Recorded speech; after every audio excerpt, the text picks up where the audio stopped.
pouvais effacer toutes les souffrances de ta vie, le ferais-tu? Tes échecs, tes humiliations, tes regrets, tes blessures? La plupart d'entre nous répondraient oui, mais il existe un philosophe qui aurait probablement répondu non. Pas parce qu'il aimait souffrir, mais parce qu'il pensait que certaines souffrances sont précisément ce qui nous construit.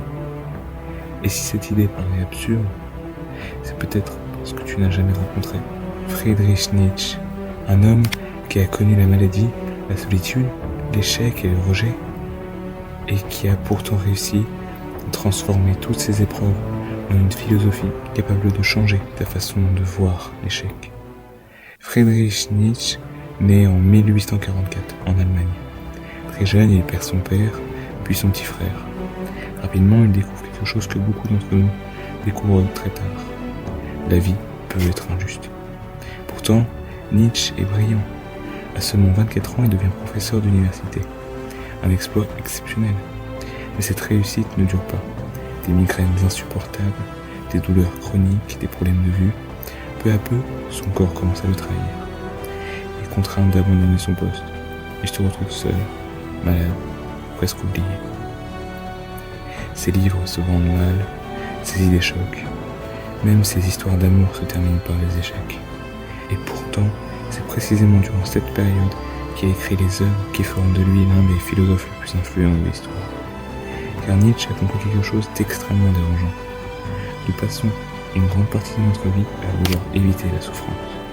Nous attendons le moment où tout ira bien, le moment où nous serons enfin heureux, enfin prêts, enfin complets. Et selon lui, ce moment n'arrive jamais. Car ce ne sont pas nos souffrances qui nous empêchent de devenir nous-mêmes, ce sont parfois elles qui nous y conduisent. Sans échec, pas de remise en question, sans difficulté, pas de progression, sans douleur, pas de transformation. Bien sûr, cela ne signifie pas que la souffrance est bonne ou qu'il faut la rechercher. Mais peut-être qu'elle n'est pas toujours l'ennemi que nous imaginons. Peut-être que certaines des épreuves que tu traverses aujourd'hui ne sont pas la preuve que ta vie s'effondre, mais la preuve qu'elle est en train de se transformer. Alors, si tu devais retenir une seule chose de Nietzsche, ce serait peut-être celle-ci. N'attends pas que la souffrance disparaisse pour commencer à devenir la personne que tu veux être.